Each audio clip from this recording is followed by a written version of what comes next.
WakeUpCall studios. I'm here with Jackson Ambush, one of the coolest names in the world, let alone college football, a linebacker for the FAU Owls. Jackson, how are you? Good, how are you doing? Doing very well. So to be a linebacker with a name like Ambush, seems like that works in your favor when you're getting after the quarterback, right? Yeah, I'm extremely blessed with that last name for sure. Yes, sir. So have you done anything with it, NIL-wise? Not just NIL-wise, just on jerseys and stuff, I guess you could say, but other than that, no. When you see Ambush, it kind of reminds me of like the old XFL, where they could put, instead of putting their name, they could just put whatever they want to put on there. Yep. To be a defensive player with a last name like that, do you have fun with that? Do you trash talk a little bit?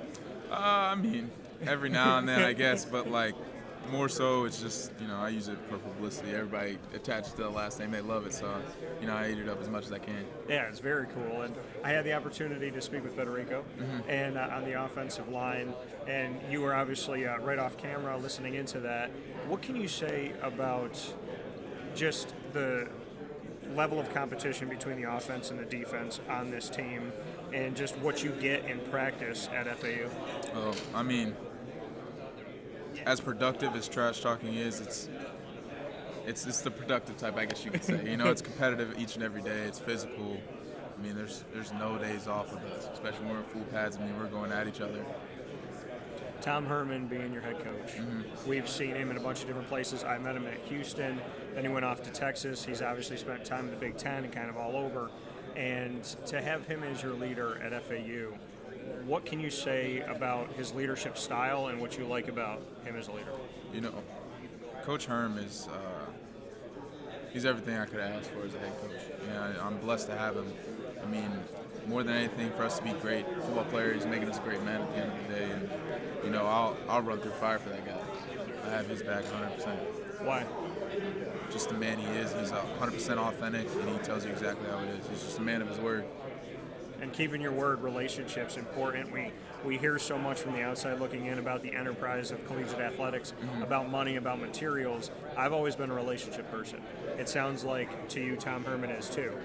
How important are relationships, especially in today's climate in college athletics? I mean, it's the most important thing. Like, especially when I transferred to Florida Atlantic, money was the last thing I was worried about. I wanted to have that relationship with a coach and have that connection and someone that could help build me as a man instead of chasing the money that college sports is more so like nowadays. When you transferred, to share with everyone, where did your journey start? So I started at Albany. University at Albany. So you're at Albany. I'm from Syracuse. Okay. So you're at Albany. You come over to FAU, and then we see Jared Verse go from Albany to Florida State. So two guys from Albany coming down to the great state of Florida. We know his success in getting drafted. What can you say about your time in Albany and how that aided in you having an opportunity at FAU, and just what you think about the Albany program? Yeah, I mean, for starters, my DCs helped me tremendously. Like, I went in from high school, C-ball, get ball. I did not know, cover 3, cover 2. I just knew cover 4, and that was it. And I got there, and they're like, so how many people are in line of scrimmage? How this, that, and third? And I'm like, feels like they're speaking a different language to me. Yeah. So, I mean, they helped develop me as a football player and, as a man, too. And I owe a lot to that program. Having American right there over your chest, what does that mean to you with conferences and all these conversations about who's power and who's not? Do you consider the American a powerful conference, and what does it mean to wear the A? Absolutely. I mean, you look at the teams, last year, you look at Tulane, who else was in the championship last year? So Tulane obviously had a great run, UTSA playing until the end. And you look at it, Uptick, Memphis. Yes, all these teams. You can say Power 5. You can argue all you want, but we got the talent, the same amount of talent as any of these other teams do. Let's jump into rapid fire. You got the first question. What do you got for me? Your favorite go-to drink? Oh, my favorite go-to drink. I actually work with Rain, so you will see me, and I tell people all the time, I drink regular water, and I drink Rain, which is obviously works with Monster. So I've had a nice partnership with Rain, and I'm a child, so I drink sour gummy worm, rainbow sherbet. Is my go-to. Yeah, so you like Rain too? Yep. Okay, so that's your one, rainbow sherbet? Yep. All right, I'm sorry I didn't bring one for you and tonight. creamsicle. Okay, yep. yeah, that one's a good one too. So I would say that's my go-to. what is your go-to meal in Boca Raton? Okay, go-to meal. I'm going to have to go to my boy Kevin and Frankie's spot. It's called Talia's, and I'll get chicken Alfredo. Chicken Alfredo? Yep. Okay. And it's that specific place. Were you always a chicken Alfredo guy growing up? Okay. Yes, but that's my specific place I'll go to probably once or twice a week. Once or twice a week? All right. What's your next question for me?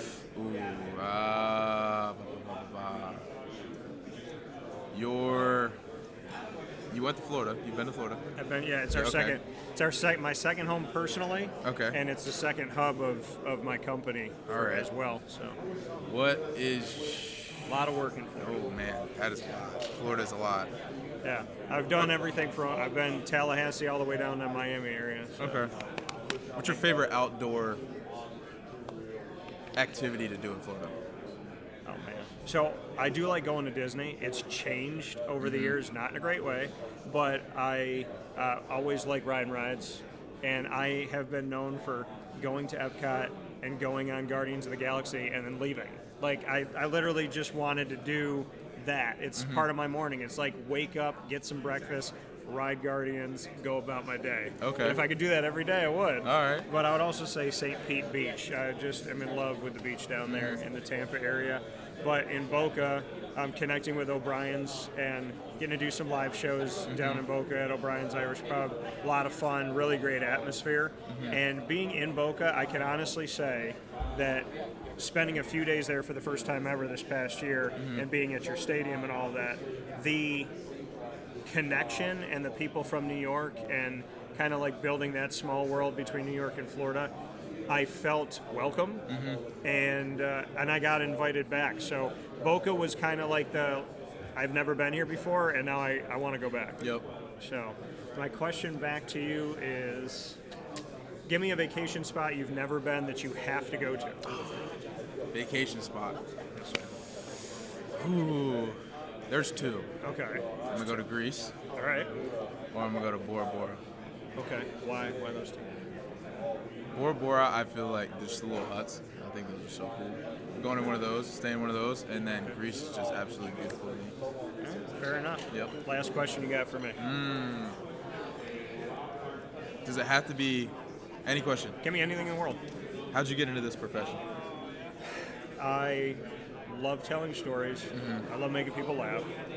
And I love sports. I have a photographic memory. So I was collecting cards and flipping to the back, not even realizing I was picking up the stats. And I was like, I'm going to talk about this anyways. I love this. I talk about it at the dinner table. And I'm not afraid of a microphone. I'm not afraid of making a difference. And if there was 1 million people in the room, I am that person that can stand as one person on a stage to 1 million people and have no fear. I call it the 4 steps, as I might have a little bit of that feeling like, oh my gosh, oh my gosh, oh my gosh, and then you hand me the mic at the top of the stairs, that's gone. Yep. Then it's just, I got a job to do.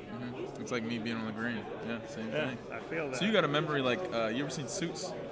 Yes. So you got a memory like that guy. Yeah, and Okay. I watched Suits before anybody was watching it. My dad and I were watching it, and then like people jumped on it on Netflix and all that stuff, and I was just like, wow, I'm happy to see people got the love for it. Yeah. My last question for you, Jackson, is what do you consider for you to be, outside of winning a championship in the college football world, what can be a fantastic achievement this year, either on the field or off the field?